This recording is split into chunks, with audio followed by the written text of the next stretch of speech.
Magandang hapon, narito po ang latest sa daigdig ng palakasan. Unti-unti na pong nakakapangmuli ni San Mig Coffee Mixer superstar James Champ ang kanyang laro. Lumaro po nang wala ang key big men na sina Joe Davance at Mark Pingri sa ng suspensyon. Binalikat ng gusto ni Big Game James ang San Mig katapat ng crowd favorite Barangay Ginebra San Miguel. Nakakasulasok na depensa kay Ginebra mainman Mark Agiwang, isa sa mga naging value ni Yap sa laro. Pero higit na pinapurihan ni Coach Tim Cone ay ang 19 points at 9 rebound performance ng Escalante Negros Occidental Pride tungo sa paghatak ng Mixers sa 89-86 win kontra Ginebra. Samantala, isang dramatic come-from-behind win naman ang sinunggaban ng Baracobol Energy Cola kontra Global Port Batanguer.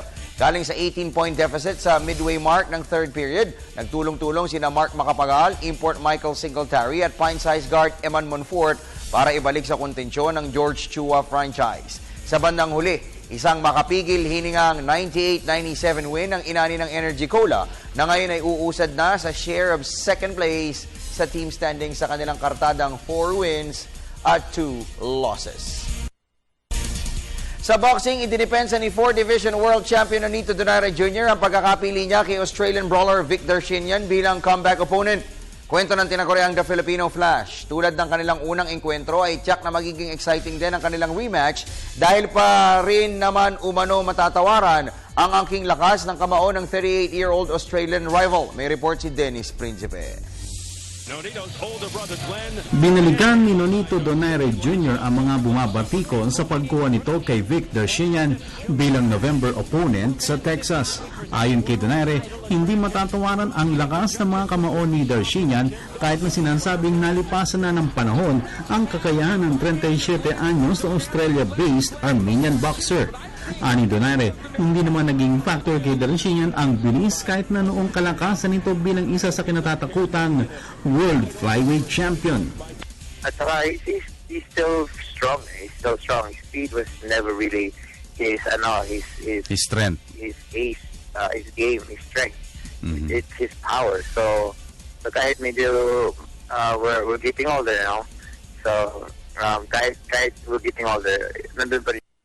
He's still dangerous. So sa akin lang, it's more of the coming back at saka re-establishing myself. Huling naglaban sina Donaire at Shinyan noong 2007 kung saan ay dinomina ng Filipino Flash hanggang sa pabagsakin sa 5th round ang dating Olympian.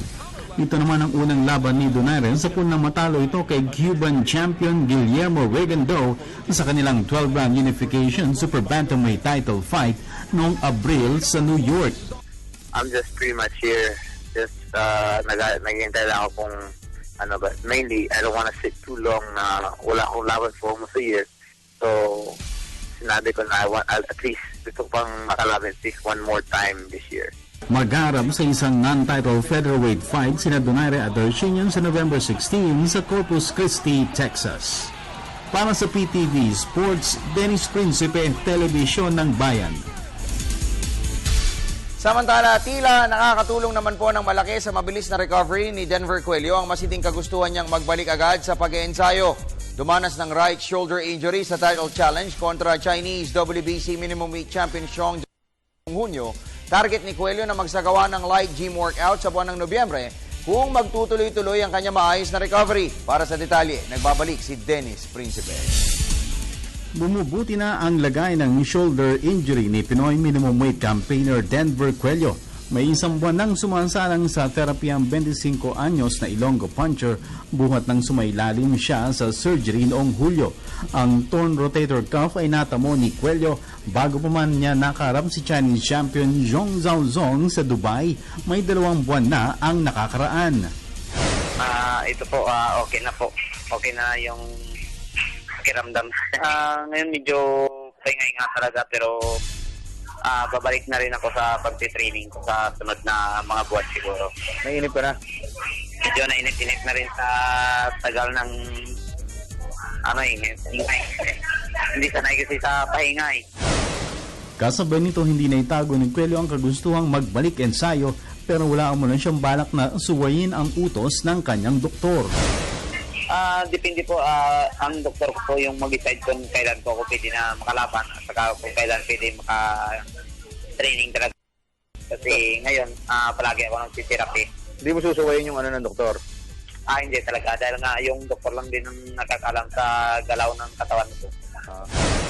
Samantala, pinawi naman ni boxing manager at trainer Al Joharo ang pangamba ng ilang fans ukol sa posibilidad na baka hindi na umano bumalik ang dating lakas ng kanang kamao ni Cuello.